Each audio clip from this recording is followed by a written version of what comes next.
Hello everyone, I'm CZ Lumen and this is StarCrat2. What I have for you here is a Zerg vs Protoss matchup with Zerg in the bottom right hand corner and Protoss being in the upper left. From here on out, when I call out worker or army comparisons, such as, say for example, 13 to 13 workers here, the first number is going to represent the Zerg player, with the second number representing the Protoss player. That's just going to clean things up just a little bit to really like streamline how I call out any kind of like economic differences, or if one side has a better or larger army force than the other. We do have a probe coming along here and a fast hatchery by the Zerg player. Zerg is building up that economy as much as possible, going for an extractor before the spawning pool. That is going to significantly delay the Zerg from building those Zerglings and prevent any kind of like counter harassment if the Protoss decides to do anything cheeky. But what was that? What was that? Hold on. Probe comes down here. What's he doing? Comes out here. Comes back. I mean, like, you're not fooling anybody. Okay, so we got a pylon being built. I think that wall's off. I like this, like, that look of guilt, where the probe puts down this pylon and like looks away as if it's not doing anything and be like, hey guys, are you gonna look at me? And then just those drones all coming in here. Fast reaction time by the Zerg player though to pull off. Wow. So we have 10 drones basically trying to fight this. What is that? One pylon, two pylon. Got 3 pylons. A photon cannon is in the works. This is a race against time. What is going to happen here? Do these probes actually make it through? They are all scraping away trying to mine those pylons as fast as possible.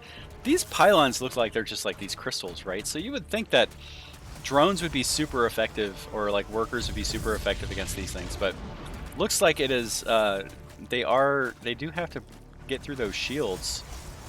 This is going to be quite a bit of lost mining time for the Zerg player, and we do have a photon cannon coming out and almost not got 1 hit point left for that drone. So all the drones survive, but it looks like this hatchery is in a world of hurt. This is not... I know Zerg buildings are capable of regenerating, but I don't think you can out-regenerate one, much less two. Looks like spine crawlers are coming up here to counterplay this, and as long as the Zerg holds on to that higher vision, these spine crawlers are going to be capable of knocking these out without much of a problem. But we do have this probe that's slowly trying to destroy its own pylon in order to get out, so it's just like a little funny there. Do have a Zerg coming up here, escaping just fine. And okay, so we have the second hatchery coming up. Zerg is building up that economy as much as possible in order to recover from this. So this is acting like a delayed economy or a delayed expansion, but at what cost? It did cost a few pylons and a photon cannon. Sigil, the reg Zerg player, is a little bit supply blocked here. We're gonna see if this actually does. Once these things are destroyed, I'm gonna take a look at the loss tab, and I want you to tell me in the comments below what you thought of this little fast pylon rush here, or not pylon, but cannon rush. If it could have been played better by either side, I feel like Zerg handled that rather well. Protoss really didn't have a lot of expansion choice once that hatchery did go down. It's hard. They would have to build like a pylon over here and then photon cannons, and probably have been able to really push that advantage, especially being able to have those below here, depending on what they're building over on this side. But this is this is just a straight up Protoss building up in their economy as much as possible, and we are going to see Zerg build up 3 hatcheries pretty quickly. So here's the losses for both sides. 700 minerals to 350 minerals. Pretty hard, tough pill to swallow for the Protoss. I don't know if that was worth it or not. That just seemed like it was just really well played by the Zerg. And with no follow-up by the Protoss player, that's hard to necessarily justify, but I mean, sometimes it wins you games, sometimes it doesn't. And in this case, it slowed down and it threw off the Zerg player just a little bit. So let me know in the comments below what you thought of that. We do have a little Zergling here that's just slowly trying to chip away at this photon cannon, which is not going to last very long. We have another Zerg over here, just chilling. Look at him, just playing in the dirt. That's what he's doing. Is he playing in the dirt? He's doing a little dancing, right? Just looking menacingly. Just probably really upset that he's not on creep right now. Because I like to imagine that creep tastes like bacon, like purple bacon. Something delicious. I mean, Zerg obviously like it a lot more than dirt because, I mean, they have to eat something, but they move faster on it, so. Alright, we do have an Overseer scouting out the Protoss base here. There we go. We're going to go ahead and take a look at. Drops down a Changeling. Really getting this scouting information here. He's trying to see what's going on, so he threes those. He sees those 3 gateways, which is definitely going to be a lot of ground production by the Protoss player. So the question is now, how does the Zerg respond to this? How are they going to counter? And Zerg does have roaches, looks like, so it's going to be a roach ravager with a ranged upgrade, which is definitely what you want if you're going to go roach ravager, versus +1 melee for the Protoss player. So that's going to help those zealots in trying to fight off any kind of fighting force in hand-to-hand combat. But of course, that only depends if the Protoss player actually builds zealots. So what do we got here? Stalkers. We're doing +2 melee, ground melee for the Protoss player. So I would expect, if you're going to go really... Stalkers don't benefit from that, right? What? Is there a purpose to this? Am I missing something? Or maybe is that ranged? I wonder if I'm like misinterpreting what that means. I think that's supposed to be melee. I'm gonna feel real dumb right now if that's the ranged upgrade for Protoss, but anyway, we're gonna see how this plays out here. A lot of Stalkers are on the map. What do we got? 19 Stalkers versus 7 Ravagers and 18 Roaches. Right at the front base of the Protoss player. So, not necessarily cannon rush, but those Ravagers do have a ranged advantage. As long as they have vision up here, those Ravagers are able to basically shoot up those corrosive biles and do a lot of damage as long as blinks right past them. Good job on that.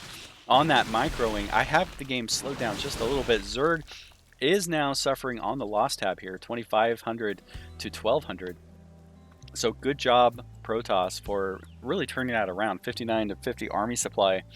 Zerg is actually behind on the worker count, 57 to 66, which generally means that their economy is going to be just behind a little bit, a little over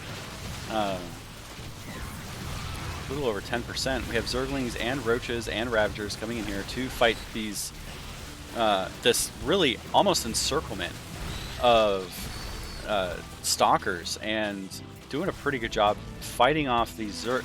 The Zerg does push back this group of Stalkers here so they can recover their shields, which shield regeneration is faster than the Zerg natural regeneration, although Roaches, if they burrow, their regeneration is just so much faster. And if there's no observers or anything by the Protoss side, if you have that burrow research basically as you're fighting. You just have your units that are about to die burrow and almost juggle them in that sense, which is can be really frustrating for the other side, especially if they don't have any detection and you're just sitting there like burrowing units, and especially roaches being able to just like watch their health just like go from nothing to recharged and just like shake off whatever injuries that they have, which I think is really cool. I would be a fan if like Zerg, if that was a thing for more Zerg units that they burrow, they healed up, but because burrow isn't really like researched a whole lot unless it's going to be like some sort of tactics focus. This is not going well for the Zerg player, by the way. A lot of Stalkers do hit the field. Zerg does tap out.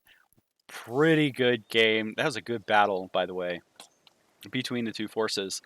I would have expected. Okay, we do have +1 melee and +1 ranged for the Zerg player. So I'm guessing that is +2 ranged, which is going to help out the Stalkers. That would not make sense if that was +1 or +2 melee. We're going to go back here and we're going to watch this little bit of a battle breakdown and really see how this plays out. I want to really, okay. So we have Roach Ravager coming around here to both harass and do as much damage as they can. See what kind of work that they get done. Supported by an Overseer. Really helpful against Dark Templar, but it does have like a little bit of a range bonus, or gives good range and vision. Realizes that good play actually by the Zerg here to recognize that this is not necessarily a fight that they want to take. They are fighting up against buildings in order to do any kind of damage, and they do get surrounded. What that does is it creates basically focus or a concentration of firepower for the force that's doing the surrounding. And what ends up happening is that the surrounding force is able to knock down individual units, while the surrounded force has to almost spread out their firepower to the closest units. And so this isn't like designed in the game, it's just a naturally occurring thing in these kinds of 2D space or 2D combat environments, even in real life. And that's why surrounding your opponent is such a big deal. Not just because you can't defend your sides, but because more higher concentration of firepower just like blasts a single area versus being surrounded. Not everybody can like fire in this direction. If that makes sense, like if you can imagine like a circle here, the closest for this circle is fighting these guys, but these guys can't, but this side of the circle can't attack these guys. So you have this side of the circle attacking these guys, like that arc of fire, and then these guys are trying to fight this, versus all of these guys here are able to really concentrate fire in this one little region. And in games like this with hit points, knocking out a target is better than doing damage in some cases, because if you can take out an opponent, they no longer deal damage. Versus everybody else, if they're down to even just 1 hit point, they're still 100% combat effective. So here we have the Stalkers. They are doing a good job chasing away. Good macro, good blink, and chasing. Really doing a good job just chasing these guys down. So now we have. Now I would imagine. I actually thought Roaches do a pretty good job of hard countering Stalkers, but looking at this game, that doesn't seem to be the case. Although there doesn't seem to be a whole lot of. There's probably a lot more micromanaging going on. We're gonna look at the Zerg player and really like watch their screen here as they try to deal with this. Getting surrounded. See again, we see this going on. This diversion of forces constantly trying to deal with the surrounding effort, where these guys are trying to attack this side of this side of their battle lines, and these guys are focused on this side of the battle lines. If it was just a straight up battle, we would see more concentration of fire between both forces, but we're not. We're seeing a division of concentration of fire of the Zerg forces, whereas the Protoss do have like these higher concentrations and be able to knock out opponents. Slowing down just a little bit here. This is the camera, right? Yeah, okay, cool. The camera is selected, and now Zerg is creating a battle line and the upper higher ground over here, which does just deal with like visual, or not vision, just vision advantage. Here, let's go back to this fight here. And the Protoss does a pretty good job fending that off. Again, burrow, like it's absolutely insane how fast roaches regenerate when burrowed, and I would like to see that expanded on. I think that would be something, because it takes them out of combat. Like, they can't fight when burrowed, so having some sort of like health regen when burrowed would be interesting. But anyway, here we go. Stalkers. This is going to be the determining factor of this fight, or of this game, it seems like. So we have a lot of Stalkers here. 25 Stalkers. Stalker heavy army.